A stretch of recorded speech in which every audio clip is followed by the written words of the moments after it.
fidélité, oh ta fidélité, oh Yamaïté, tu verras toute fidélité, oh ta fidélité,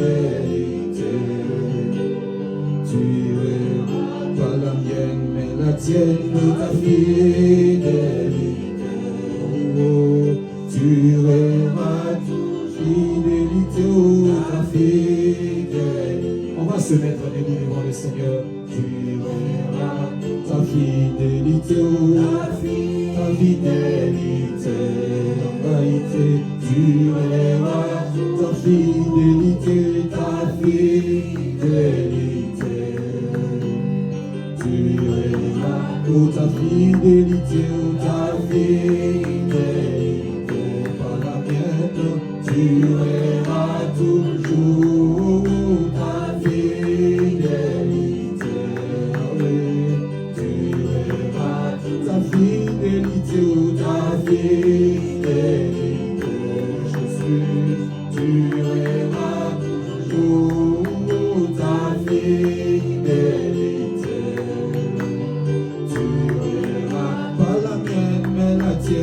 Ta fidélité, tu verras toujours ta fidélité,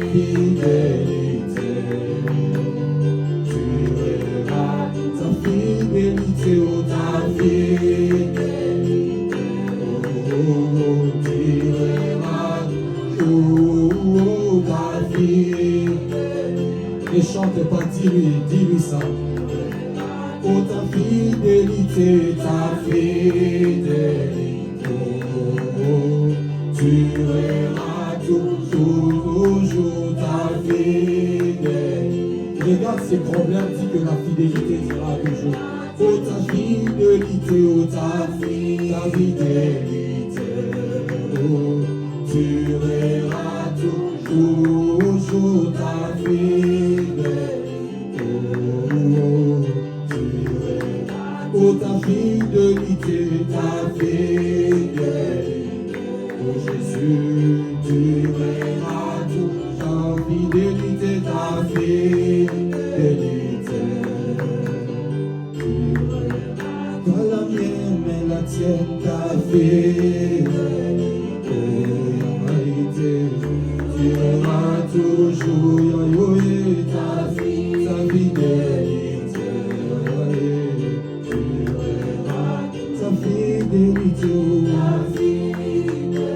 Ta fidélité dure dans nos vies.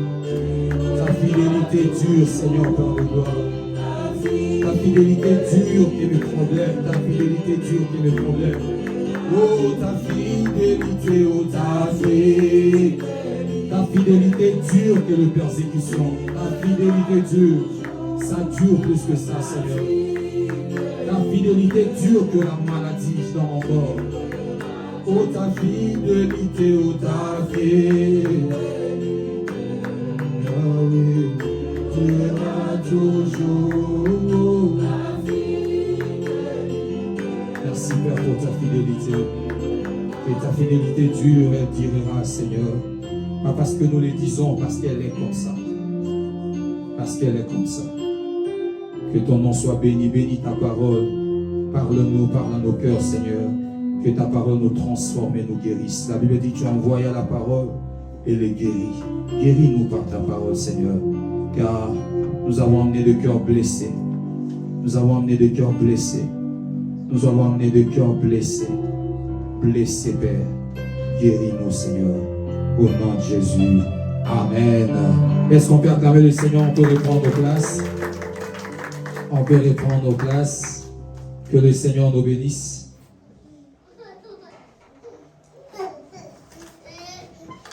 Amen. Amen. Est-ce que quelqu'un peut dire un bon Amen? Amen.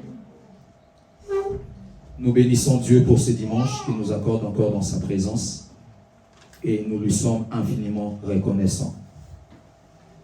Et notre devise est que tant que Dieu nous donnera le souffle de vie, alors nous viendrons dans sa maison, car le zèle de sa maison nous dévore. David a dit, je suis dans la joie lorsqu'on me dit, allons dans la maison de l'Éternel. Amen. Amen. Nous sommes dans la joie lorsqu'on nous dit allons dans la maison de l'Éternel. Nous aussi, nous sommes dans la joie et je crois que cette joie est partagée. Amen. Cette joie est partagée. Nous bénissons Dieu pour la présence de tout et chacun de nous. Nous bénissons Dieu pour nous qui sommes là et nous lui rendons nos actions de grâce. Les dimanches écoulés, par la grâce de Dieu, le Seigneur nous avait parlé sur un thème, tous te cherchent. Et le Seigneur, la pensée du Seigneur était de pouvoir fixer nos cœurs, fixer nos pensées à la manière dont nous venons chercher Dieu. Quand nous venons chercher Dieu, nous venons toujours de manière individuelle. Et quand Dieu nous répond, Dieu peut répondre à la masse, mais Dieu répond aussi individuellement. Dieu peut parler à la masse, mais Dieu peut parler à une seule personne. Et la pensée de Dieu, selon le texte que nous avons lu, c'était que Pierre a dit à Jésus, après que Jésus, beaucoup de gens le cherchaient à cause de miracles, de multiplication de pain. À un moment, Jésus, quand il devait sortir, Pierre vient lui dire, Seigneur, tous te cherchent. Et la Bible dit que Jésus n'a pas prêté attention à cela. Il a dit, allons de l'autre côté. C'est-à-dire, Jésus n'a pas préféré prendre soin de ces tous-là. Pourquoi? Parce que Jésus a l'habitude, bien que la foule, mais Jésus a l'habitude de pouvoir discerner dans la foule qui sont là réellement pour les chercher et qui sont là juste pour des choses qui sont éphémères. Et quand nous venons dans la maison de Dieu, on doit venir pas comme la masse, pas comme la foule. Nous devons venir avec une pensée personnelle, avec des intentions personnelles de pouvoir chercher Dieu. Amen. Dieu ne se manifestera pas de la même façon dans nos vies. Dieu se manifeste en fonction de la manière où nous venons le chercher. Et la pensée de Dieu, c'était que quand nous venons dans sa présence, nous devons venir de manière intentionnelle. Nous devons préparer notre culte. Nous devons préparer notre dimanche. Nous devons préparer qu'est-ce que nous allons dire à Dieu lorsque nous serons dans sa présence. Comment allons-nous passer notre culte? Comment allons-nous faire? Qu'est-ce que nous allons faire dans sa maison? Allons-nous s'agenouiller? Allons-nous être debout? Allons-nous être assis? Tout ça, ça doit se préparer pour pouvoir fixer nos intentions vis-à-vis du Seigneur. Amen. Et on avait lu le texte de cette femme, la femme qui avait le perte de sang. Cette femme était intentionnelle. Quand elle venait devant Jésus, elle n'est pas venue comme tout le monde. Pendant qu'il y avait la foule qui touchait Jésus, mais Jésus a demandé qui m'a touché. Il n'a pas demandé qui m'ont touché, mais il a dit qui m'a touché. Parce que cette femme, au milieu de la foule, cette femme est venue avec des intentions bien particulières. Amen. On dit que Dieu est ici, mais Dieu ne se manifestera pas de la même façon. Amen. On dit que Dieu est ici, mais Dieu ne nous touchera pas de la même façon. Dieu nous touchera aussi à la mesure où nous venons devant lui et à la manière dont nous venons dans sa présence. Et le dimanche passé, par la grâce de Dieu, le Seigneur nous a parlé encore d'un autre thème. Le Seigneur a encore évoqué un autre thème que nous avons parlé. Mon arrêt, c'est mon terminus. Il était question de parler de la promesse de Dieu. Quand nous avons la promesse de Dieu, nous avons dit que la promesse, lorsque la promesse vient dans notre vie, ou lorsque nous lisons la promesse, ou lorsque nous écoutons la promesse de Dieu, cette promesse-là, le jour où nous l'écoutons, nous sommes entrés dans un transport spirituel où nous devons aller dans l'accomplissement de la promesse. Là, il ne suffit pas d'écouter ce que Dieu a dit, mais il suffit de voir ce que Dieu a dit. Il ne suffit pas de se réjouir de ce que Dieu a dit. Oui, on doit se réjouir de ce que Dieu a dit, mais beaucoup plus, on doit se réjouir de la finalité. Or, la finalité, c'est la manifestation ou encore l'accomplissement de la promesse de Dieu. Et dans ces thèmes, le Seigneur nous a parlé combien beaucoup de fois, après avoir reçu la promesse de Dieu, nous arrivons au fur et à mesure sur notre chemin vers l'accomplissement de la promesse de Dieu, nous descendons. Nous descendons dans des arrêts qui ne sont pas nos terminus. Nous descendons dans des arrêts parce qu'on a vu que quelqu'un est descendu. Nous avons donné plusieurs exemples et ces thèmes ne pouvaient pas être trop compliqués vu que c'est notre vie de chaque jour. Nous sommes venus ici, chacun de nous a eu un moyen de transport. Et si c'est un moyen de transport commun, nous sommes entrés avec beaucoup de personnes, ne sachant pas où est-ce que lui va, où est-ce que l'autre va. On est entrés, nous sommes entrés. Peut-être nous sommes entrés au même entrée, au même arrêt, mais nous ne descendrons pas sur le même arrêt. Ça, c'était la pensée de Dieu. C'est-à-dire, un jour, Dieu peut libérer la parole dans l'église, dans les cas de l'église. Dieu peut libérer comme la parole d'aujourd'hui, mais chacun de nous décidera où est-ce qu'il va descendre. Et la pensée de Dieu, c'est que nous devons continuer en ayant la promesse de Dieu. Nous devons tenir bon jusqu'à l'accomplissement de la promesse de Dieu. Nous ne devons pas descendre. Nous devons serrer la parole de Dieu jusqu'à la fin parce que notre arrêt à nous, c'est le terminus. Le terminus, c'est le dernier arrêt. Mais le terminus aussi, ce n'est pas que le dernier arrêt, mais le terminus aussi, c'est le dernier arrêt de celui de notre destination. Ça peut être au milieu, mais c'est le terminus. Ça peut être juste après des arrêts, mais c'est mon terminus. Donc, mon terminus, c'est là où je suis arrivé. C'est ça mon terminus. Tant que tu n'es pas arrivé, ne te dis pas de pouvoir arrêter ou de descendre. Et on a vu beaucoup d'exemples. On a parlé de Lot, on a parlé de Ruth et Orpa. Vous voyez comment Orpa est descendu et Ruth a continué avec Naomi. On a parlé de Lot, malgré que c'était sa femme. Lorsque sa femme a regardé derrière, Lot n'a pas regardé derrière. Lot a dit, c'est ma femme, mais ce qu'elle vient de faire là, c'est son arrêt. Moi, je ne peux pas descendre là. Moi, je dois continuer parce que le Seigneur a dit, c'est dans cette ville-là qu'il va nous protéger. Peu importe qui descendra, peu importe si c'est la maman ou le papa, peu importe que c'est mon frère, c'est le mari ou la femme, peu importe c'est un meilleur ami, si quelqu'un décide de descendre là où ce n'est pas ton arrêt, tu dois le laisser descendre. Si quelqu'un décide de ne plus venir à l'église, ne dis pas, bon, moi aussi je le décide. Si quelqu'un décide de ne plus prier, oh non, on voit que la prière, ça nous prend beaucoup de temps. Ce n'est pas ton cas. Peut-être lui, c'est son cas. Mais toi, ce n'est pas ton cas. Tu dois continuer et tu dois progresser à aller de l'avant. Amen. Alors aujourd'hui, par la grâce de Dieu, nous allons continuer dans la pensée de la promesse. Parce qu'on s'est dit que nous avons reçu la promesse de Dieu et nous tendons vers la fin de l'année et que les promesses de Dieu, si c'était pour cette année, ça doit s'accomplir ou ça s'est accompli. Mais si les promesses de Dieu que nous avons reçues, c'est une promesse peut-être pas pour cette année, pour l'année prochaine, mais on doit savoir comment nous comporter par rapport à la promesse de Dieu.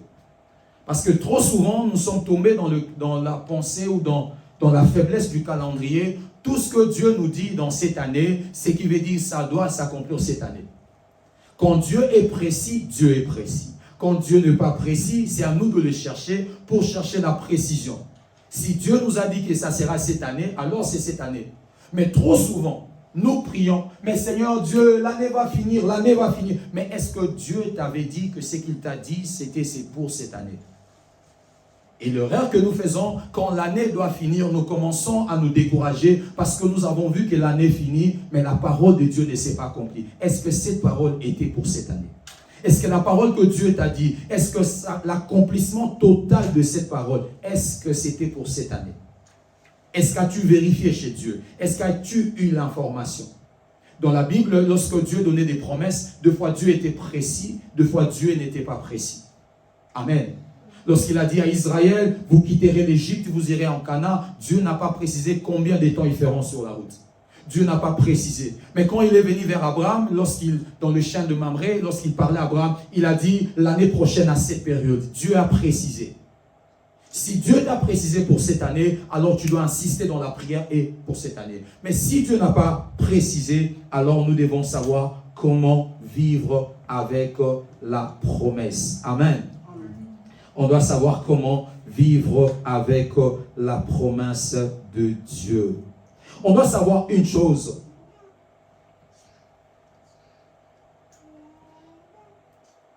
On doit savoir une chose, que à chaque instant que le Seigneur nous donne une promesse, ou à chaque instant que Dieu nous parle, et que sa parole est sous forme d'une promesse, on doit savoir que Dieu ne dit pas d'abord et cherche à faire après. Ça, c'est l'homme. Quand l'homme te promet, l'homme peut promettre en ayant déjà la chose promise, mais l'homme peut te promettre, mais tout en n'ayant pas encore la chose, mais croyant qu'il pourra l'avoir pour te donner. Voilà pourquoi Dieu a dit, il n'est pas un homme Amen. Ni le Fils de l'homme. Ni pour mentir, ni pour se repentir. Les hommes mentent deux fois. Pas par leur volonté, mais parce qu'ils ont promis, mais ils n'ont pas eu le moyen d'accomplir. Ils avaient la volonté, mais pas le moyen. Mais une chose de Dieu, quand Dieu promet, Dieu n'est pas comme un homme. C'est-à-dire, Dieu ne dit pas d'abord et cherche le moyen de l'accomplir. Quand Dieu promet, Dieu a déjà d'abord accompli et puis ensuite il promet. N'oubliez pas cette église, n'oubliez pas. Dieu crée d'abord et puis après, il forme. Avant que tout ce qu'il a créé dans Genèse puisse paraître, tout était spirituel. Tout était spirituel. Et puis après, cela est venu dans le physique. Donc quand Dieu nous promet une chose, Dieu ne cherche pas à réaliser. Non, Dieu réalise, après il vient nous promettre. Alors, toutes les promesses de Dieu sont déjà accomplies. C'est-à-dire, toutes les promesses de Dieu sont déjà oui et amen. Si tu as une promesse de Dieu telle que tu es là, tu es sûr d'avoir une promesse de Dieu, tu dois savoir que cette promesse-là, avant que Dieu vienne te les donner, cette promesse-là est déjà accomplie auprès de Dieu. C'est très important d'insister sur ça.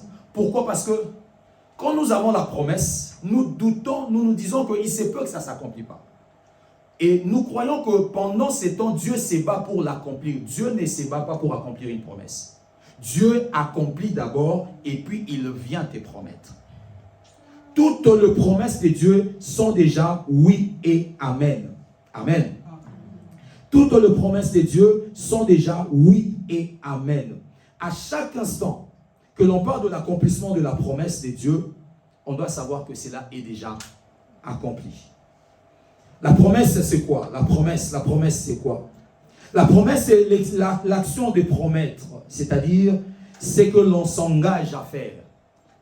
C'est que l'on s'engage à faire. Une promesse, c'est quelque chose, une parole que l'homme peut te donner ou Dieu, que la personne ou Dieu s'engage à pouvoir le faire et l'accomplir. Ça, c'est selon les dictionnaires. Selon les s'accomplir. Alors, le cas ordinaire, c'est ce que je parlais ici. C'est-à-dire, dans le cas de promesse, il y a de promesses dont l'homme fait la promesse à un autre homme. Dans la Bible, vous verrez, l'homme fait une promesse à un autre homme. C'est-à-dire, l'homme s'engage à accomplir une chose dans la vie de l'autre. Il lui dit peut-être que non, oh, attends, le lundi ou le mardi, je te donnerai 1000 francs, 1000 roubles. En donnant cette promesse, cet homme-là vient de s'engager à pouvoir accomplir une chose. La mentalité des hommes sérieux, quand il le promet, il doit d'abord raisonner si j'ai la possibilité de l'accomplir. Parce que quand il donne la promesse c'est un engagement. Une chose dont je m'engage à pouvoir faire. Ça, c'est la promesse entre l'homme et l'homme. Mais aussi, il y a la promesse dont l'homme fait à Dieu. Parce que nous aussi, étant que des humains, deux fois nous faisons de promesses à Dieu. Ça s'appelle de vœux. On peut se dire dans la maison de Dieu, on reçoit les enveloppes, on a pris les enveloppes, on a dit que ok, je vais donner mon argent concernant l'achat parcelle, la fin du mois, je vais... Quand tu prends l'enveloppe, tu viens de promettre à Dieu. Amen. Tu viens de promettre à Dieu. Mais trop souvent, nous avons la même habitude, tellement que nous trompons les hommes. Quand on promet aux hommes, on se dit, bon, je peux ou ne pas, ce n'est pas grave. Que je l'accomplisse ou pas, c'est la mentalité des hommes pas sérieux en fait. C'est-à-dire, je peux que dire, mais je ne veux pas accomplir. Je ne suis pas forcé de l'accomplir. Je les promets, mais je ne suis pas censé forcer de l'accomplir. Or, ce n'est pas ça la promesse. Quand on promet, on doit s'engager à accomplir. Il y a des promesses que nous faisons, nous hommes, on le fait à Dieu. Ça s'appelle de vœux. Par exemple, Anne, quand elle priait, elle demande à Dieu, elle dit à Dieu, Seigneur, donne-moi un enfant. Si tu me donnes un enfant, alors je le consacrerai à toi.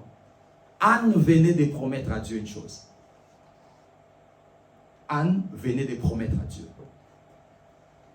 On ne sait pas ce qui s'est passé chez Dieu, mais au moins, peut-être c'est ce qui aussi a bousculé Dieu, parce que Dieu avait besoin d'un esprit pour le servir. Dieu avait besoin d'un homme intègre pour le servir. Alors quand Anne a donné cette promesse-là à Dieu, alors Dieu a dit, ok, ça va, Anne, tu viens de me donner l'occasion d'avoir une personne. Alors Dieu répond à la prière pour que Anne aussi puisse le faciliter, pour que Anne aussi puisse donner l'enfant, enfin qu'il sert. Mais aussi, en dehors de ces promesses, il y a la promesse maintenant que, la promesse biblique dont nous parlons, c'est la promesse que Dieu nous donne. Amen. La promesse que Dieu nous donne. La notion biblique de la promesse est surtout, quand on parle de la promesse de Dieu vis-à-vis de l'homme, ce n'est pas d'abord, il ne s'agit pas d'abord que Dieu m'a promis une chose. Quand Dieu promet, en fait, Dieu ne veut pas nous dire ce qu'il fera. À chaque instant que Dieu vient, il te déclare sa promesse. La pensée de Dieu, ce n'est pas que de te dire ce qu'il fera. La pensée de Dieu, beaucoup plus quand Dieu promet, c'est que Dieu veut nous donner de l'assurance. La promesse, si la promesse pour l'homme, ce n'est pas une assurance, la promesse pour Dieu, c'est-à-dire quand Dieu déclare une parole pour toi sous forme d'une promesse, tu dois mettre ça dans la tête que Dieu voulait me rassurer. Il pouvait le faire sans te le dire. Il y a beaucoup de choses que Dieu a fait sans nous le dire. Amen. Amen. Beaucoup de choses que nous vivons, Dieu ne nous a pas parlé ça. Dieu n'a pas dit. Dieu n'a pas besoin que de faire ce qu'il avait dit. Non. Dieu peut faire des choses qu'il ne nous a pas annoncées. Mais quand Dieu vient vers un homme, c'est présent devant un homme. Dieu prend la peine de venir devant un homme pour lui parler. En ces moments-là, Dieu décide de donner l'assurance ou une garantie à cette personne-là. Dieu trouve mieux de venir te parler parce que Dieu s'est dit que il se peut si je ne le parle pas, il n'aura pas assez d'assurance. Alors la manière pour moi de le rassurer, de le faire asseoir, c'est que moi Dieu, je veux lui promettre une chose. C'est alors que Dieu vient vers la personne et Dieu lui promet. En fait, quand Dieu vient te promettre, il a déjà fait. Il peut ne pas te le dire, mais il vient te le dire pour te donner de garanties. Pour te donner de l'assurance. Le but de l'annonce de la promesse de Dieu dans nos vies, c'est de nous donner une garantie et de nous donner une assurance. Quelqu'un peut dire Amen. Amen. Dieu veut nous donner des d'assurance et de garantie. Quand Dieu vient parler, alors Dieu donne des garanties. Mais la notion de la promesse, on peut le regarder aussi dans l'Ancien Testament. L'Ancien Testament, ça nous donne des visages de la manière dont Dieu prononçait la promesse, ou de la manière dont Dieu donnait de la promesse. Il y a dans l'Ancien Testament de promesses qui Dieu de le donner, ce sont des promesses qu'on appelle de promesses conditionnelles. Mais il y a aussi de promesses inconditionnelles.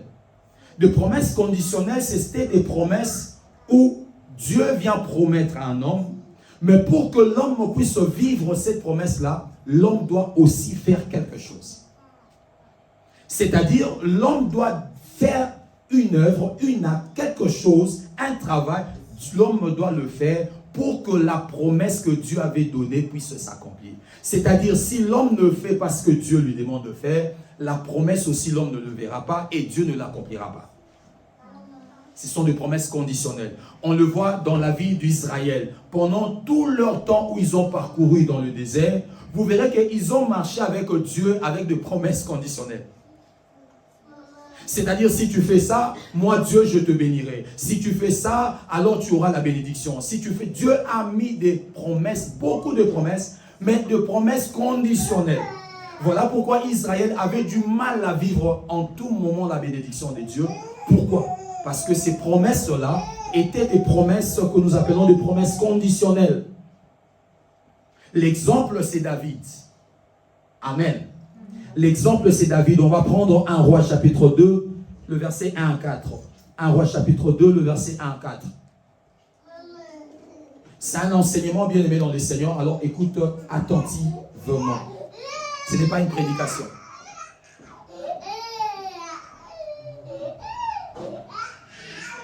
1 Roi chapitre 2, je disais, et 1 Roi chapitre 2, on va lire le verset 1 à 4, pardon. 1 Roi chapitre 2, 1 à 4. Je vais lire au nom du Seigneur Jésus-Christ. La Bible dit ceci: David approchait du moment de sa mort, et il donna ses ordres à Salomon son fils en disant: Je m'en vais vers le chemin de toute la terre, fortifie-toi, et sois un homme. Verset 3. Observe le commandement de l'Éternel, ton Dieu, en marchant dans ses voies et en gardant ses lois, ses ordonnances, ses jugements, ses préceptes, selon ce qui est écrit dans la loi de Moïse. Donc, tu dois observer tout ce que le Seigneur a mis dans la loi de Moïse. Tu dois l'observer. Il dit, afin que tu réussisses dans tout ce que tu feras et partout où tu te tourneras. Le verset 4. Et afin que l'Éternel accomplisse cette parole qu'il avait prononcée sur moi.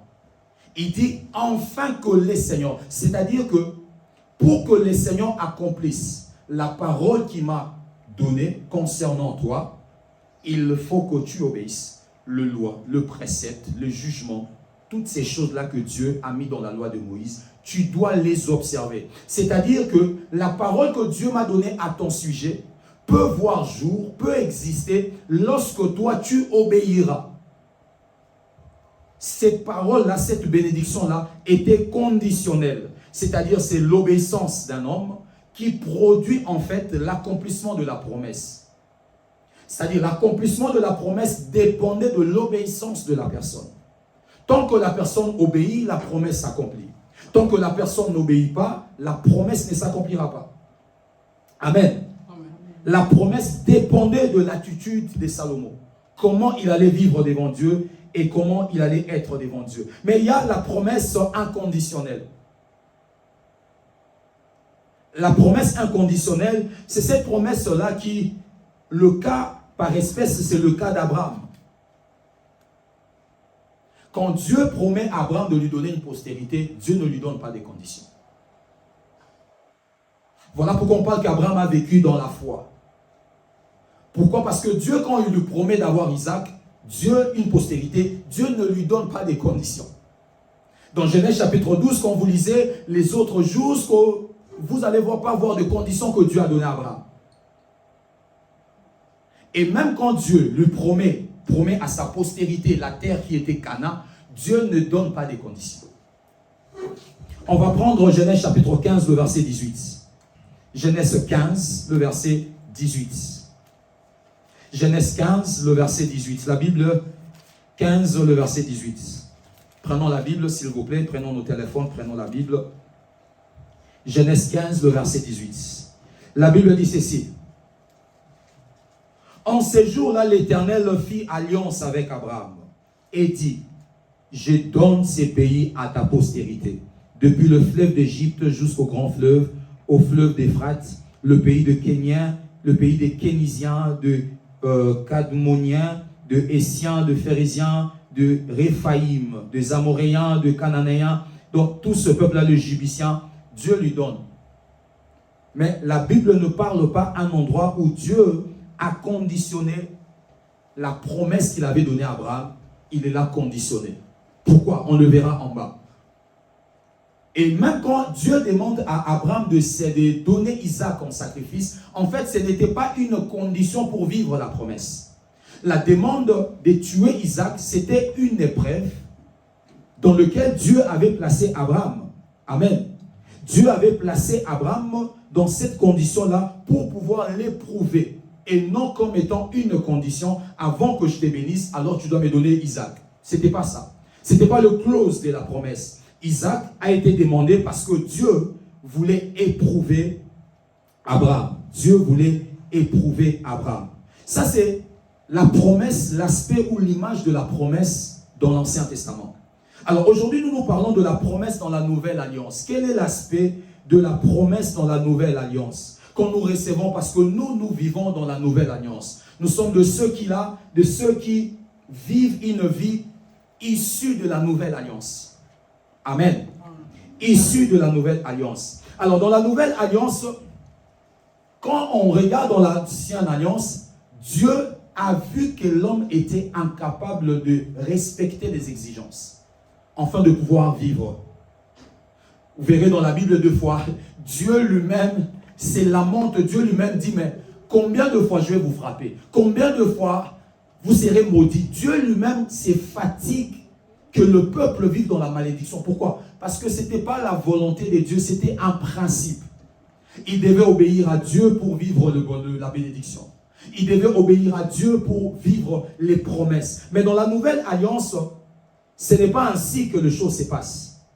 Dieu, voyant que nous sommes incapables, alors Dieu a attaché notre promesse à Christ.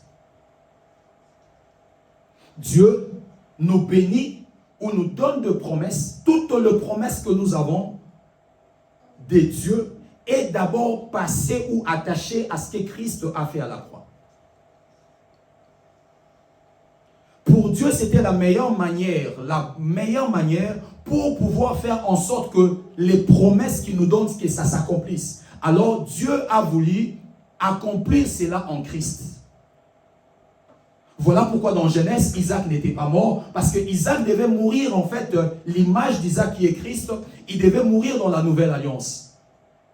Afin que toutes les promesses que nous avons de Dieu ne s'attachent pas directement à nous ou ne dépendent pas de notre façon de vivre vis-à-vis de Dieu, mais dépendent de la manière dont Jésus a été devant le Père. Amen. Amen. À chaque instant que Dieu, toutes les promesses que tu as de Dieu, tu dois savoir que cette promesse-là est attachée à Christ. C'est-à-dire que Jésus, ayant accompli tout ce que le Père lui a demandé de faire, alors Jésus, non seulement il a accompli son œuvre, mais Jésus aussi a fait que toutes les promesses que nous avons de Dieu puissent aussi aboutir, puissent aussi arriver à sa fin. Amen. Voilà pourquoi un texte comme Éphésiens 1:3 nous dit que nous sommes bénis de toutes les bénédictions spirituelles dans le lieu céleste, mais la Bible dit en Christ. C'est-à-dire toutes les bénédictions. Le promesse, c'est une bénédiction. Quand Dieu nous promet, Dieu ne nous promet pas de malédiction. Dieu nous promet de bénédiction.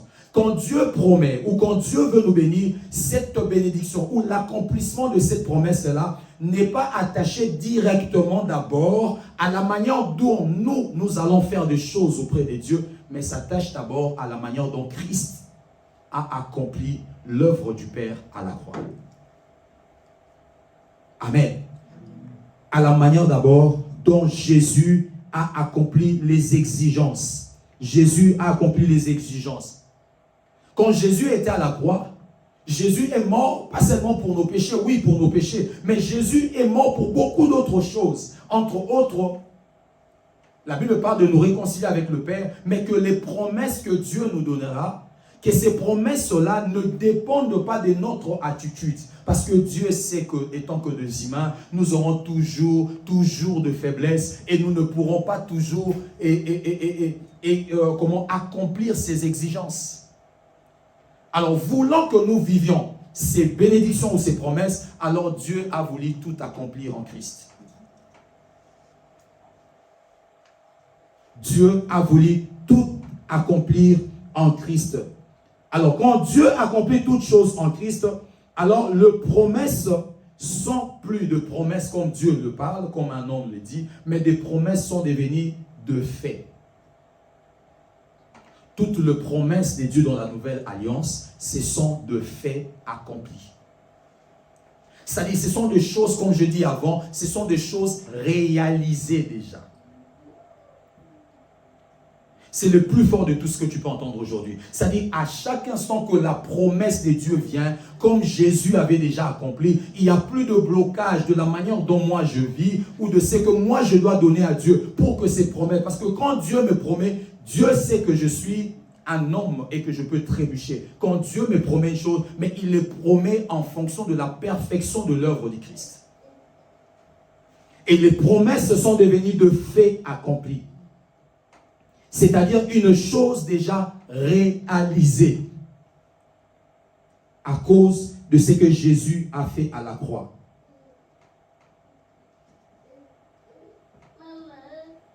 Jésus, en mourant à la croix, il nous a permis que ces promesses que Dieu prononcera, de plusieurs manières nous avons des promesses de Dieu. Que ce soit dans la Bible renferme beaucoup de promesses de Dieu. La Bible, c'est le meilleur ou le premier endroit où on doit trouver les promesses que Dieu a à nous donner, ou il nous a donné. C'est d'abord dans la Bible. Mais Dieu peut nous donner aussi des promesses comme il peut les donner à une seule personne. Dieu peut venir et nous promettre, nous dire une chose. Une chose qu'il ne l'a pas dit à quelqu'un, mais Dieu vient de le dire. Mais Dieu peut nous promettre aussi, ça peut passer par des prophéties. Mais toutes ces choses-là deviennent de fait. Pourquoi? Parce que Jésus a accompli son œuvre à la croix. Ce ne sont plus de promesses conditionnelles. Aujourd'hui, nous n'avons pas de promesse de la part de Dieu, de promesse conditionnelle. Que Dieu me promet, mais Dieu me dit, si tu ne fais pas ça, alors tu ne vivras pas ça. C'est plus de promesses conditionnelles.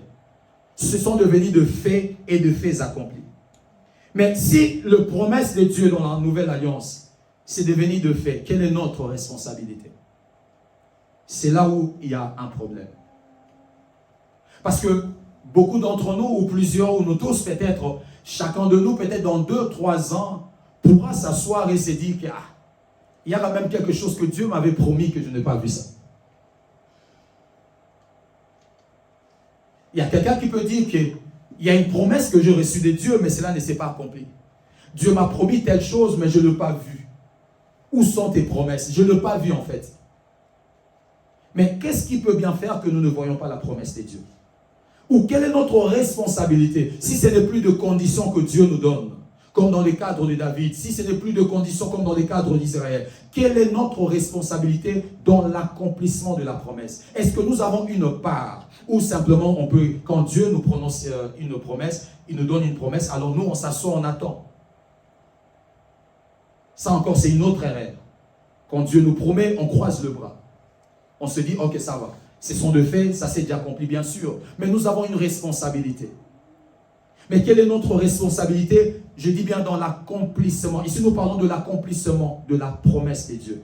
Quelle est ma responsabilité? Ou quelle est la responsabilité d'un homme par rapport à l'accomplissement ou à la matérialisation d'une promesse de Dieu? On doit d'abord noter que notre responsabilité, comme cela n'est pas dans les cas de l'ancienne alliance, notre responsabilité dans l'accomplissement de la promesse de Dieu n'est pas des conditions que Dieu nous a données qu'on doit respecter. Vous savez, si Dieu nous disait seulement qu'on doit être sans péché pour que ses promesses s'accomplissent dans nos vies, personne n'allait vivre la promesse de Dieu. Si Dieu nous avait dit, vous devez vivre sans péché, vous ne devez pas tomber dans le péché, alors mes promesses s'accompliront dans votre vie, personne n'allait vivre la promesse de Dieu. Personne en fait, personne. Voilà pourquoi la Bible dit Jésus est mort une seule fois. Il a versé le sang une seule fois pour tous nos péchés. Jésus savait qu'on avait besoin de ça pour pouvoir vivre la promesse de Dieu. Alors il n'a pas versé un temps temporaire, un sang qui allait durer un moment, mais Jésus a versé le sang pour toute notre vie sur la terre, parce qu'il savait que notre marche sur la terre, nous devons vivre la promesse de Dieu. Nous devons vivre la parole de Dieu.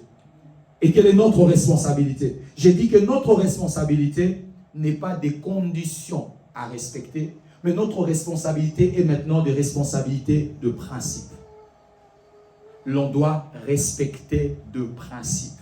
Le principe est différent de loi. Ça se tient quelque part. Ce sont des mots français, mais vous savez, le spirituel souvent n'a pas de mots dans le langage des humains. Donc prenez les mots, mais c'est en expliquant que vous verrez que c'est différent. C'est-à-dire, ce n'est pas des conditions que l'on doit respecter, mais ce sont des principes que l'on doit observer.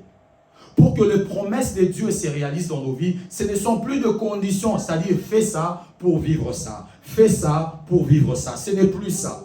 Jésus a tout fait, il a tout accompli. Mais qu'est-ce qu'il nous reste à faire? Ce sont des principes.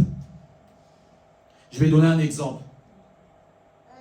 Quand nous achetons, par exemple,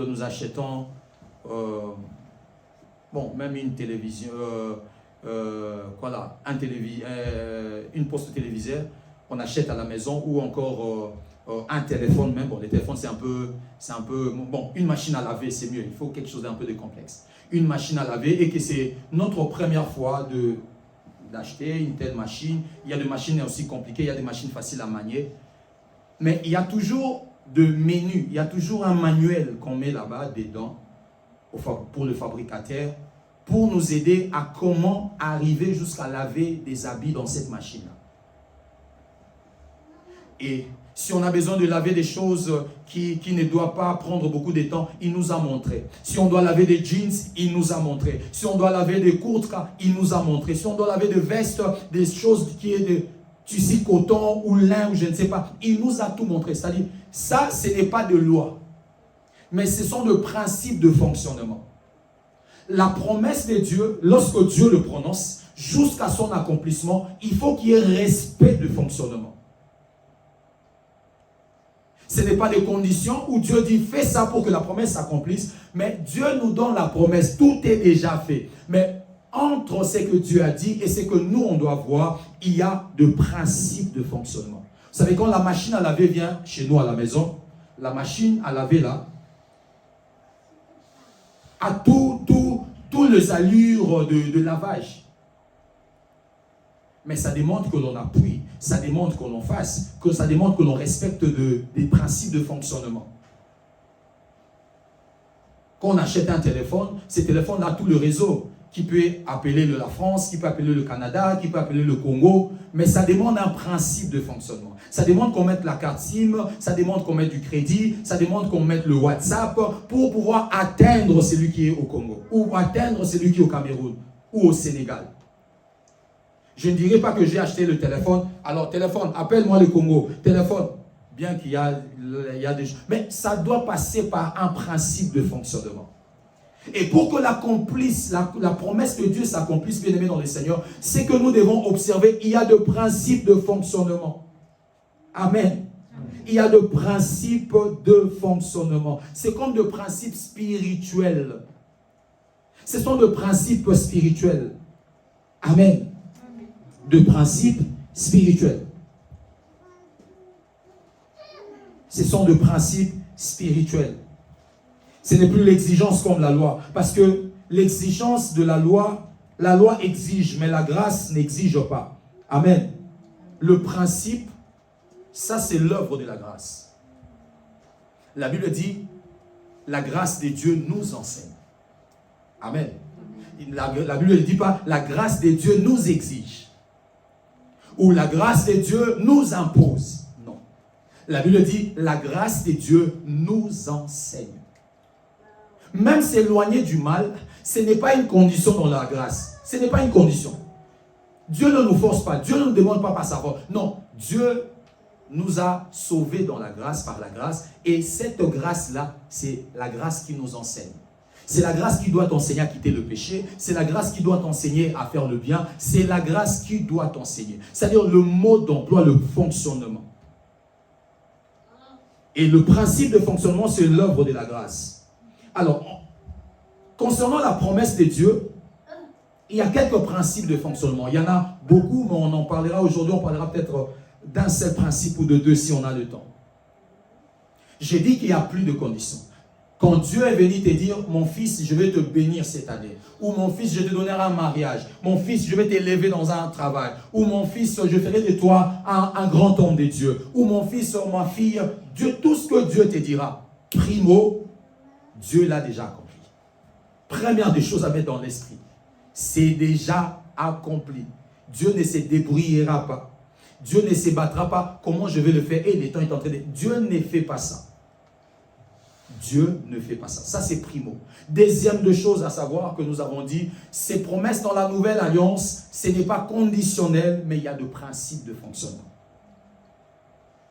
Ce n'est pas parce que Dieu a dit que je dois... Mais comment j'attends l'accomplissement? Le problème avec le chrétien, ce n'est pas de recevoir de promesses ou la parole de Dieu, mais c'est comment nous attendons la parole de Dieu. Comment nous attendons l'accomplissement. C'est cette façon-là. C'est là où nous échouons, où l'Église, où le chrétien échoue. Les gens veulent avoir de prophéties, les gens veulent avoir de paroles, les gens veulent trouver des hommes de Dieu, des prophètes, pour qu'ils prophétisent. Mais ces mêmes personnes dont le prophète ont prophétisé, aujourd'hui se disent, je n'ai pas vu ça. Comment ça? Le problème, ce n'est pas le prophète, le problème, ce n'est pas Dieu, le problème est comment tu attendais cette prophétie. Tu l'attendais comment? Nous recevons de bonnes paroles de Dieu, nous recevons de bonnes promesses de Dieu, mais nous ne le voyons pas, pas parce que Dieu a échoué, non, parce que comment nous attendons ça? Tu vois, quelqu'un peut avoir sa machine à laver qui a fait déjà 10 ans, mais ça fonctionne. Mais toi, tu peux acheter une nouvelle machine et ça ne fonctionne pas, parce que tu ne sais pas comment faire fonctionner cette machine. Tu ne sais pas comment. Et on doit savoir comment la promesse de Dieu s'accomplisse.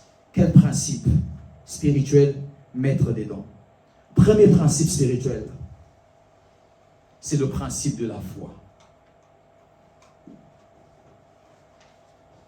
Premier principe spirituel, la foi. La foi n'est pas une condition, la foi c'est un principe spirituel.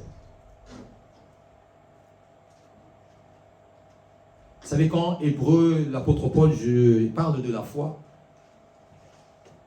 on ne met pas la foi avec l'homme. On dit la foi c'est. On est en train de définir un principe. La foi, c'est une ferme assurance des choses qu'on espère, une démonstration de celles qu'on ne voit pas. On n'a pas mis l'homme là-bas dedans. Vous avez écouté l'homme là-dedans. Il n'y a pas l'homme. On dit la foi, c'est une ferme assurance. Pas d'un homme.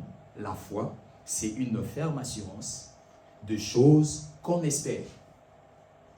C'est une démonstration de celles qu'on ne voit pas. Point. Il n'y a pas l'homme. Parce que c'est un principe. Tout celui qui veut vivre, il prend le principe, il le met et puis ça va fonctionner. Et les promesses de Dieu s'accomplissent, premier élément aussi, sur base de la foi. Dieu peut te promettre tout ce qu'il veut, mais si on n'a pas la foi, la chose peut ou ne pas s'accomplir. Dans tout ce que Dieu fait, dans tout ce que Dieu est, je ne sais pas comment il a accepté ça, il est Dieu. Dieu a laissé libre arbitrage à l'homme. Dieu a laissé l'homme être toujours et toujours et toujours et toujours libre pour recevoir ou pour ne pas recevoir. Dieu, tu as créé l'homme à ton image. Pourquoi Dieu? Tu n'as pas seulement mis l'arbre de la vie et enlevé l'arbre de la connaissance du bien et du mal. Tu l'as créé à ton image parce que tu voulais qu'il soit comme toi. Mais pourquoi as-tu laissé cet arbre dans le jardin? Pourquoi Dieu? Parce que l'homme doit toujours choisir ce qu'il veut. Ce n'est pas parce que Dieu a promis. Dieu peut te dire que cette année, Dieu précise que cette année. Vous savez pourquoi Dieu dit que cette année? Parce que lui, il le voit accompli. Dans le spirituel, Dieu voit accompli, la chose s'accomplir. Mais dans le physique, dans la matérialisation, bien aimé, tu peux être absent. Dans la matérialisation, tu peux louper. Ça ne dérange pas Dieu. Ce n'est pas parce que la promesse ne s'accomplit pas que Dieu est un menteur. Ou le porte-parole de Dieu devient un menteur. Non. Dieu, lui, quand il promet, il voit. Un exemple. Quand Dieu choisit Moïse, est-ce que Dieu avait menti à Moïse? Non. Quand Dieu choisit Moïse, il dit à Moïse, je t'ai choisi pour que tu fasses sortir mon peuple de l'Égypte pour l'amener à Canaan. Quand Dieu parle à Moïse, Dieu voit Moïse quitter l'Égypte, arriver jusqu'à Canaan. Dieu voyait Moïse à Canaan, entrer à Canaan. Il n'y a pas une écriture où la Bible dit que Dieu savait que Moïse... Non, non, non, non, non, non.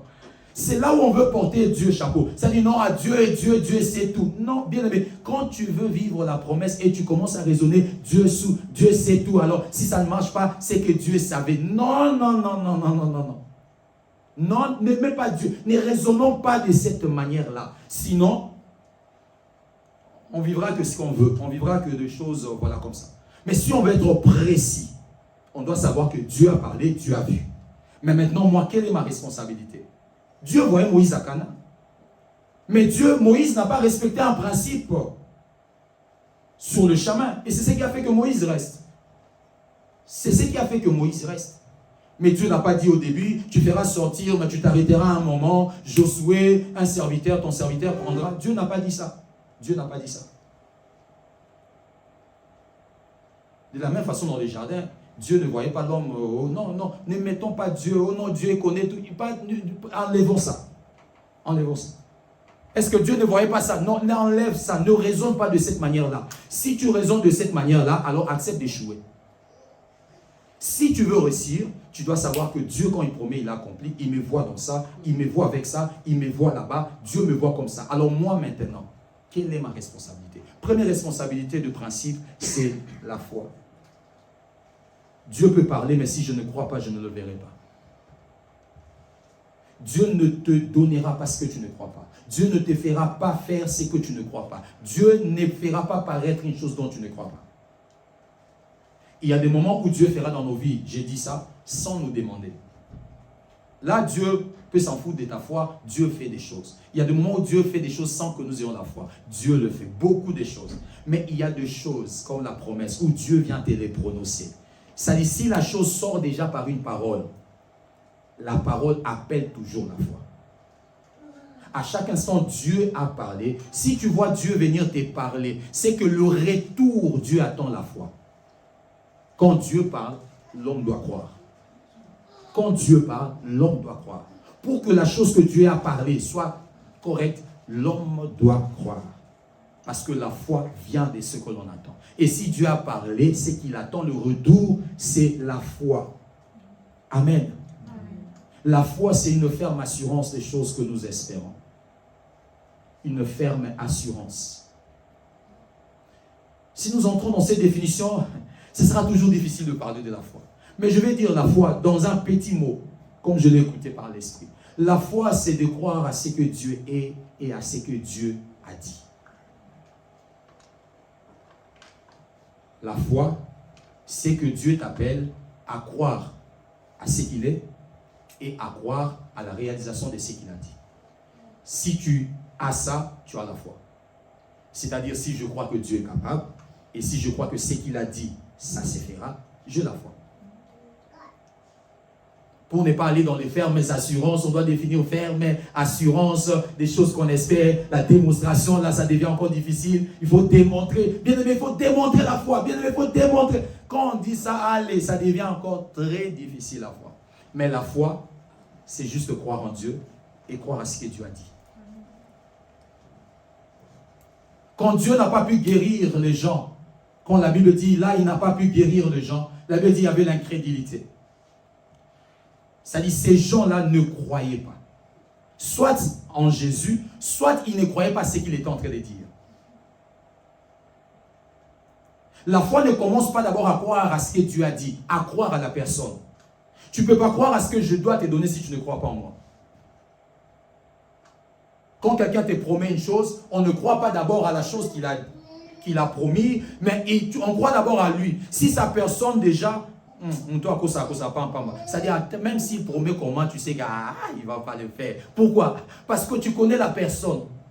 Si un escroc vient te promettre même une petite chose, tu ne vas pas le croire. Pourquoi? Parce que c'est un escroc, tu sais que c'est un escroc. Lui là, même s'il te permet donc, même s'il te permet, il te promet des bonbons, des 10 roubles, il ne va pas le faire. Il ne va pas le faire. Même des bonbons de 10 roubles. Il te dit, attends, j'arrive, je vais t'amener des bonbons. Ah, tu veux le quoi? Le chewing-gum. Attends, je vais 45 roubles. Il ne va pas acheter. Si on connaît déjà l'identité de la personne, que cette personne-là, on ne peut pas croire à ce qu'il dit. Même si c'est petit, on ne va pas croire. La foi doit commencer d'abord à croire en Dieu. Comment vois-tu Dieu? Quand Dieu te promet une chose, la chose peut être plus grande que toi. La façon dont la chose... Vous savez, tu peux être dans un trou où Dieu te promet une chose qui est contraire à ce que tu peux croire. Impossible. Mais comment ça devient possible? C'est quand on le voit, lui. Quand on le voit, on se dit qu'il est capable. Je vais donner un exemple. Si moi, je te promets de te donner un avion, est-ce que tu vas me croire? Presque pas. Bon, je peux avoir, hein. Tu ne vas pas me croire. Mais si un président de la République te promet un avion, tu vas lui croire. Pourquoi? Parce qu'il en a la capacité. Tu es informé par rapport à sa capacité. La foi, c'est s'informer d'abord à la capacité de Dieu, pas à la manifestation de la chose. Beaucoup nous avons foi à la chose, mais pas en Dieu. Beaucoup nous avons des informations. Regarde, non, Dieu d'abord, toi d'abord, comment tu le vois? On reste dans la foi où on a la foi parce qu'on voit Dieu grand. Pas parce qu'on voit la possibilité de la chose d'être là, mais parce que tellement la grandeur de Dieu est manifestée à nos yeux, à nos esprits sont nourris de la grandeur de Dieu. C'est là où la foi vient. C'est ça la foi. La Bible parlant d'Abraham, la Bible dit que Abraham a accepté de donner. Isaac, parce que la Bible dit que parce qu'il croyait que Dieu était capable, même si Isaac était mort, Dieu allait ressusciter Isaac. C'est-à-dire quand Abraham était en train de donner Isaac, il avait tellement foi en Dieu, il connaissait Dieu, ses yeux voyaient Dieu tellement grand, tellement puissant. Il se disait, ok, pas de problème, moi j'aime Isaac, Isaac, sois calme, je vais te tuer, mais je foi en ces dieux-là. Pas un autre fils, seulement toi. Je vais lui demander, seulement toi. Tu as vu sa foi, et ça c'est quelle foi? C'est la foi. Les promesses de Dieu ont besoin de la foi. Ce n'est pas parce que c'est une promesse qu'une chose que Dieu a dit, comme Dieu a dit, même si c'est comme les gens disent, oh non, Dieu m'a dit que tu... Il y a des prophéties, hein. Oh non, Dieu me dit dans 10 ans. Dans 10 ans, Dieu t'élèvera, tu seras peut-être ministre dans ces pays, ou tu seras peut-être... Bien aimé, Dieu a dit dans 10 ans, ou dans 5 ans, ou 3, mais laissons 10 ans, c'est trop loin. 3 ans. Mais si dans ces 3 ans-là, tu ne sais pas comment on marche sur la route, au Koufa, tu vas mourir. Si dans ces 3 ans-là, tu ne sais pas comment on mange, tu ne sais pas quoi mettre dans la bouche, tu ne sais pas avec qui être, si dans ces 3 ans-là, comme Dieu a vu déjà 3 ans, c'est que je ne vais pas mourir, impossible. Mensonge. Si même tu veux le même jour là où Dieu t'a promis, va seulement là où il y a le rail, tiens-toi là, tu attends, bon, toi reste toujours là. Vois un peu entre toi et Dieu qui ment. Il y a une responsabilité, il y a 2 principes dans la promesse. Il y a 2 principes. Ce n'est pas parce que Dieu a dit que, oui, Dieu quand il a dit tout est fait. Dans le ciel, tout est fait. Voilà pourquoi il nous dit que ta volonté soit faite sur la terre, comme cela est au ciel. Au ciel, tout est fait, tout est ok. Mais sur la terre, nous avons de responsabilités, de principes. Donc la foi, nous avons besoin de la foi. On va lire Habakkuk. On va lire Habakkuk. Habakkuk chapitre 2, le verset 2. Habakkuk 2, 2. Habakkuk. Habakkuk, on peut nous donner même là-bas. Habakkuk. Habakkuk. Habakkuk 2, 2. La Bible dit, l'Éternel m'adressa la parole et il le dit. Écris la prophétie. La prophétie, c'est aussi une promesse. La prophétie peut contenir une promesse. C'est-à-dire quelque chose que Dieu dit qui se passera peut-être même dans 5 heures du temps. C'est une promesse. Écris la prophétie, grave-la sur des tables, afin qu'on la lise couramment. Amen. Afin qu'on la lise couramment. Il dit, grave-la sur des tables. C'est le symbole de la foi. Grave-la sur des tables. Qu'on la lise couramment. La fermeté de l'assurance. On est ferme. En tout moment, on est sur cette prophétie-là. La fermeté de l'assurance. Il dit qu'on la lise couramment. Qu'on la lise couramment. Mais trop souvent, vous savez, quand nous prions et que nous voulons rappeler à Dieu la promesse, peut-être nous parlons dans la prière, on pleure sur le problème que de pleurer sur la solution. C'est du joie, Seigneur, j'ai beaucoup entendu, Seigneur, ça ne s'est pas accompli. Ça, tu parles que de problèmes. Amen. Mais on doit avoir de paroles correspondantes à la solution. La foi, c'est avoir de paroles correspondantes à la solution et non au problème. La foi par rapport à la promesse, ce n'est pas parler de son problème, mais de la solution. Manifester la foi par rapport à une promesse, ce n'est pas en regardant comment ça prend le temps et comment ça s'est lamenté, mais c'est entrant dans la prière et dire des choses qui doivent faire que cette promesse-là s'accomplisse. Dire de paroles qui doivent faire que ces choses-là s'accomplissent sur ta vie. Amen. La promesse a besoin de la foi. Dans Jean chapitre 5, le verset 6, même quand Jésus veut guérir le malade, il lui demande, veux-tu être guéri? Dans Jean 5, 6, Jésus, quelqu'un est malade, Jésus lui demande, veux-tu être guéri? Souvent il demandait, qu'est-ce que tu veux que je fasse pour toi? Il savait le problème de ces gens. Cet homme qui était malade pendant 38 années, là, mais il lui demande, veux-tu être guéri? Qu'est-ce que Jésus attendait? Une réponse ou la foi? Jésus n'attendait pas une réponse. Jésus attendait que cet homme malade puisse établir un principe. Parce que lui pouvait que marcher sur ce principe-là. Vous savez, il y a des moments où on peut rendre Dieu incapable de faire une chose. Pas parce qu'il est incapable, mais parce que dans ces cas-là, il devient incapable parce que Dieu agit dans le principe. Il n'agit pas hors principe. Il agit toujours dans le principe que lui, il a établi. Il demande à cet homme-là, veux-tu être guéri? Il voulait que la foi soit présentée. La promesse de Dieu a besoin de la foi pour s'accomplir. Besoin de la foi. La foi de croire d'abord au réalisateur et puis à la réalisation. Pas d'abord à la réalisation. Eh non, dis-moi, je crois, non, dis-moi, je crois, mon Dieu à moi, il va faire ça. En fait, tu n'es que dans la réalisation. Tu n'es que dans la réalisation. La vraie foi est bâtie sur l'image de Dieu. La vraie foi est bâtie sur notre conscience de Dieu. Plus ta conscience de Dieu sera tellement puissante, plus tu n'auras même pas besoin de dire aux gens que j'ai la foi. La foi sera vue.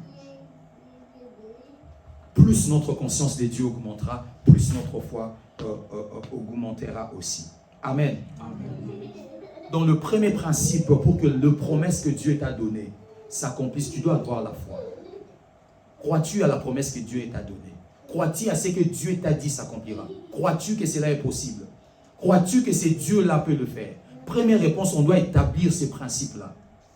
Là, Dieu ne te demande pas d'abord, ne pêche pas, ne fais pas ça. Non, si tu fais ça, la promesse de ça. Non, non, ça c'est un principe spirituel. Juste un principe. Ce n'est pas une demande, c'est juste un principe.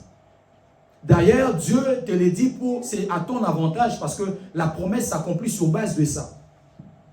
Tu dois mettre la foi. Deuxième principe, et on va finir par 2, et puis prochainement on en parlera des 2 autres. Ou si le 3, Dieu ajoutera un autre. Aujourd'hui, j'en avais 4. Deuxième principe, c'est la prière. Quelqu'un dira, mais Dieu a déjà promis, il a déjà dit, ça s'accomplira. Pourquoi encore prier? Pourquoi encore prier sur une chose que Dieu a déjà dit? Pourquoi prier? Et trop souvent, c'est l'erreur que nos chrétiens nous faisons. Quand Dieu nous a parlé, trop souvent, on ne prie pas sur ce que Dieu a parlé, on prie sur autre chose. C'est une très grosse erreur. J'ai toujours dit ça devant cette chair. Si Dieu te donne une parole, c'est l'occasion pour toi. Oublie même les autres choses. Oublie. Mais ce que Dieu a dit, reste dans ça. Reste dans ça. Il a dit, écris la prophétie, grave la prophétie, parce que cette prophétie-là a un temps fixé. La Bible dit, elle s'accomplira certainement. Tu dois la graver. Et on grave la promesse dans la prière. La prière. C'est dans la prière qu'on grave la promesse de Dieu. C'est dans la prière. Amen. C'est dans la prière. Vous savez, celui qui a reçu une promesse de Dieu est en danger que celui qui n'a pas reçu la promesse de Dieu. Recevoir une parole de Dieu, c'est se mettre en danger par rapport au monde de ténèbres que celui qui n'en a pas.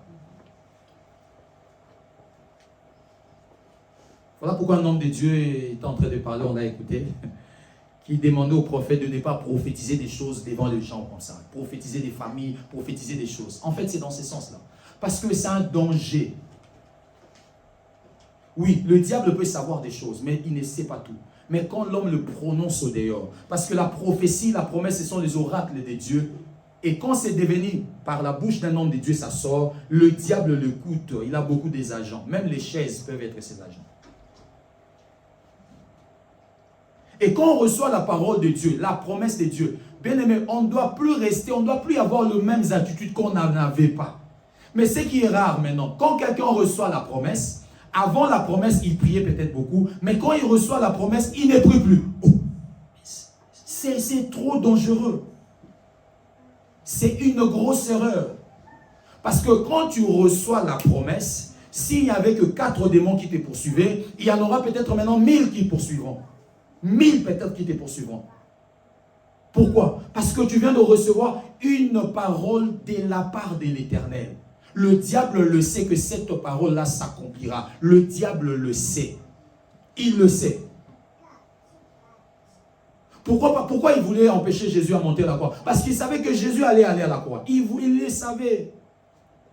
Amen. La prière, bien-aimé dans le Seigneur.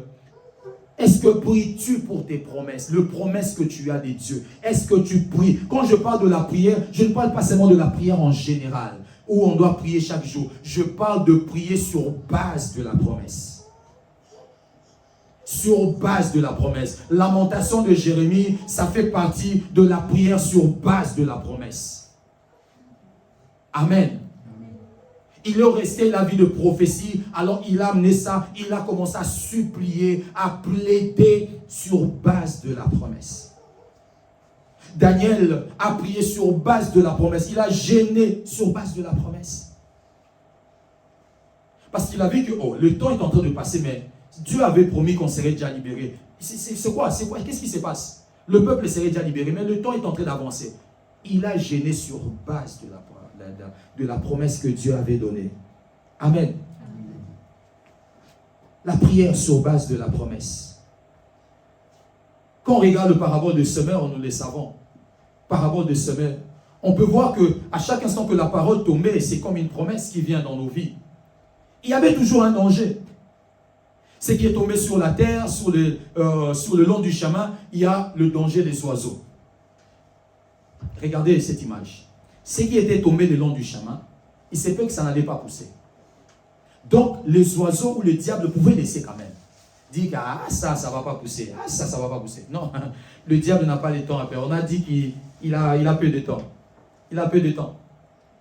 Il savait que cette sémence-là était en danger parce que les gens allaient piétiner. Mais les oiseaux sont venus quand même prendre ça. On ne va pas laisser la chance. Bien-aimé, quand tu reçois la promesse de Dieu, les mondes de ténèbres s'élèvent énormément. Énorme, que tu voies de rêve ou pas, que tu fasses de mauvais songes ou pas. Non, il n'y a rien. Le monde des ténèbres s'élève. S'élève. Il y a un jeu, je ne sais pas c'est quel jeu, où, même le basket en fait. C'est celui qui a le ballon qu'on attrape, qu'on cherche. Amen. Quand on te jette le ballon, tous les adversaires viennent vers toi, ils te regardent. Donc c'est toi. Donc à chaque instant, voilà pourquoi c'est qui, quand je jouais le basket, ça dit si je ne veux pas courir, si tu me donnes le ballon, je jette directement. Parce que je ne veux pas courir. Parce que le basket, il faut courir en tout moment. Aller de gauche à droite. Surtout quand on est meneur, on doit tourner. Alors, si je ne veux pas courir, quand on me donne le ballon, je cherche quelqu'un qui est directement libre. Je te le donne. Vous verrez celui-là aussi, s'il ne veut pas libre, il donne. On donne, on donne. Et on ne va pas évoluer. Donc, quand on donne le ballon, c'est celui-là qui devient attaquable.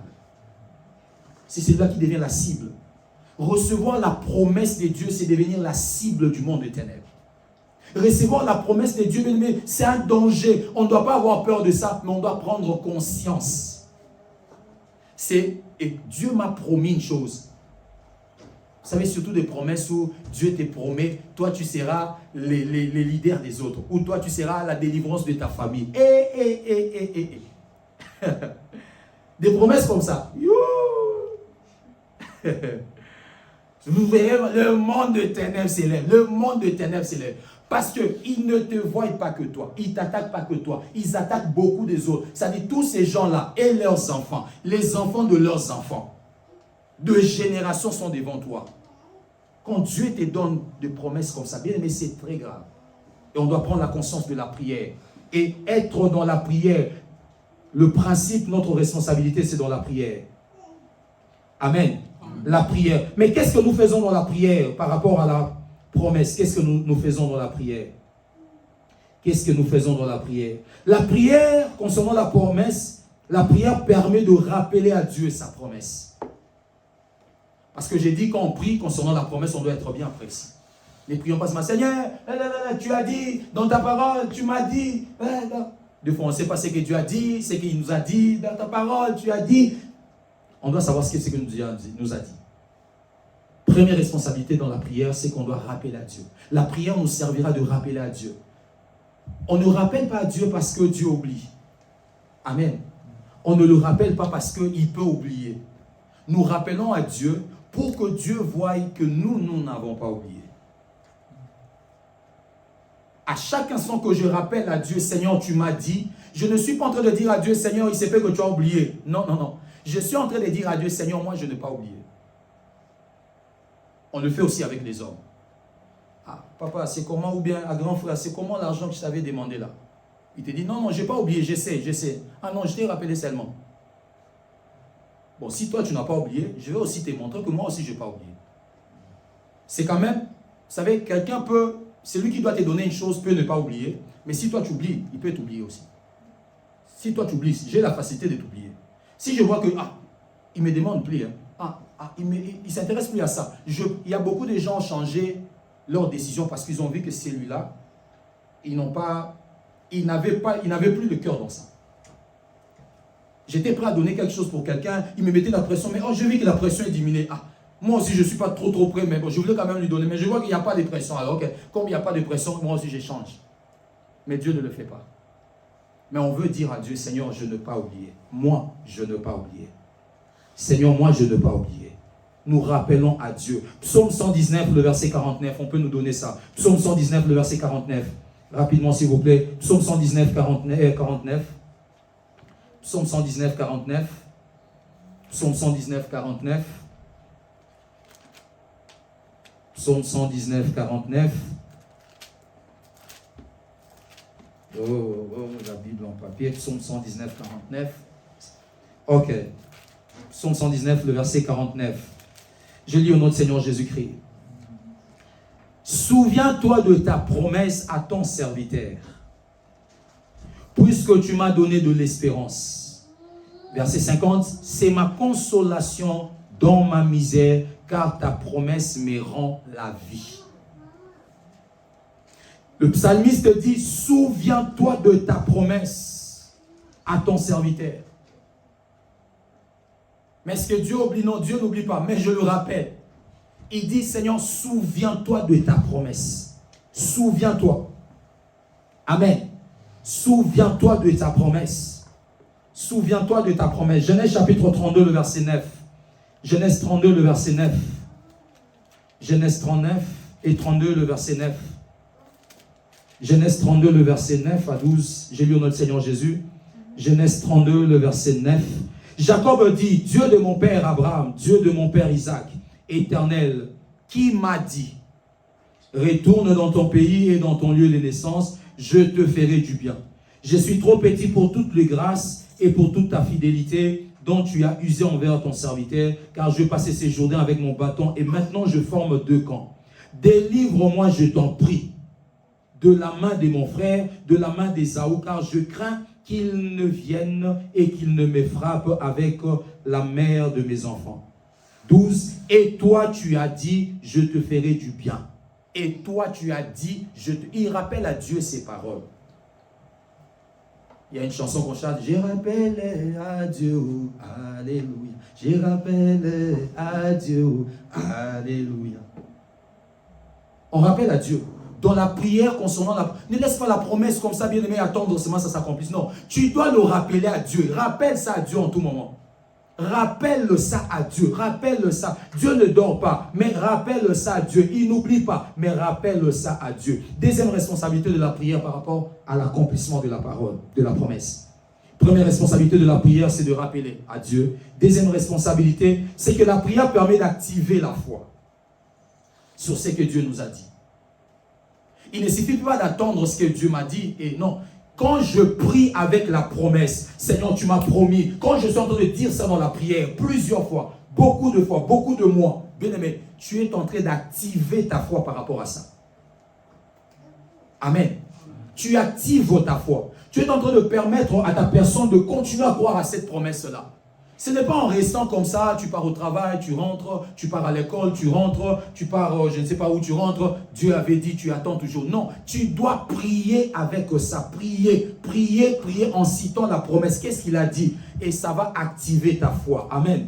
Ça va activer ta foi.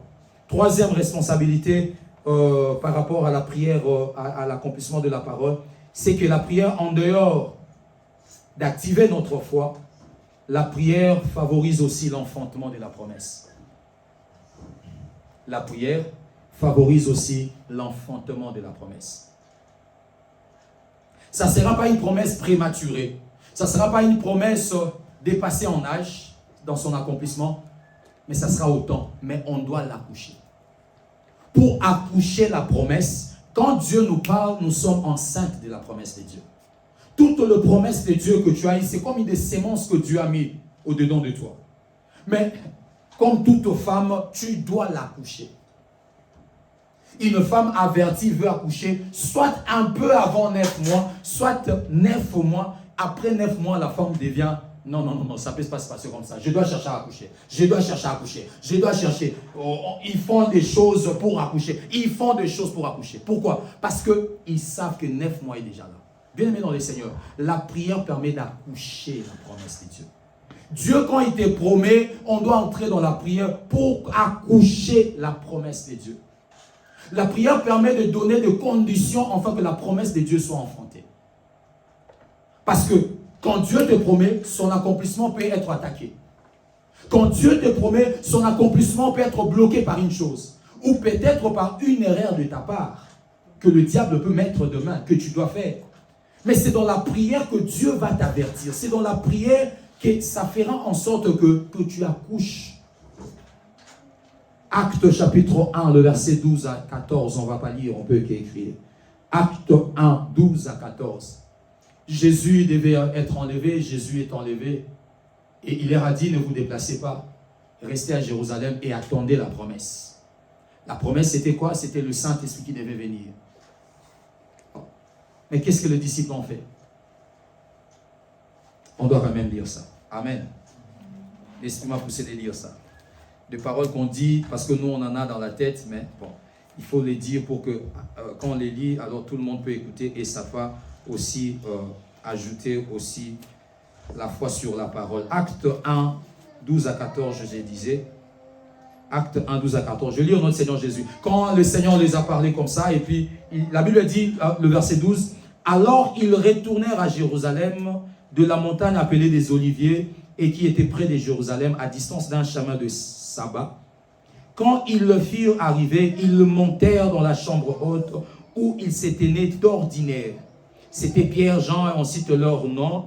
La verset 14, tous d'un commun accord persévéraient dans la prière. » Amen. Pourquoi ils sont allés dans la prière? Jésus ne leur a pas dit d'aller prier. Dieu ne vous dira pas tout. Dieu vous dira la destination.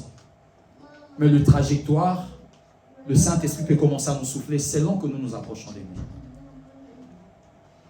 À chaque fois que tu as la prophétie, que tu as la promesse, tu dois savoir que ce n'est pas tout ce que Dieu devait me dire. Dieu te dit seulement, je vais t'élever. Je vais te donner un travail ou je te donnerai un bon mari. Dieu n'a pas dit qui est le mari. Dieu n'a pas dit quand, ça sera sur quelle avenue on va se rencontrer. Dieu n'a pas dit qu'est-ce que moi je dois faire pour que ces maris-là puissent me marier. Qu'est-ce que Dieu n'a rien dit de ça. Il a dit seulement je te donnerai. Et c'est tout. Il t'a donné la destination. Il a dit à Israël, je te donne Canaan, tu iras, tu arriveras à Canaan. Mais il n'a pas parlé de la mer Rouge. Il n'a pas parlé des Anakim. Il n'a pas parlé des géants. Dieu n'a pas parlé de tout ça. Il n'a pas parlé qu'il n'y aura pas de l'eau dans le désert. Il n'a pas parlé qu'il n'y aura pas la nourriture. Dieu n'a pas parlé de ça. Dieu n'a pas parlé de ça. Et même ils ont trouvé, non, on doit accoucher la promesse que Jésus nous a donnée. Il a dit qu'on sera, on doit attendre l'Esprit, mais jusqu'à quand devons-nous l'attendre? Il ne nous a pas dit quand. Il a dit seulement rester à Jérusalem. Attendez. Ils ont compris qu'on peut prier pour enfanter ça. Et ils sont allés dans la chambre haute pour aller accoucher la promesse que Jésus leur avait donnée. Beaucoup de fois, on se demande, est-ce que la promesse là est encore? Bien, mais parce que tu n'as pas prié. Je ne pas prier pour la promesse. Je ne pas prier.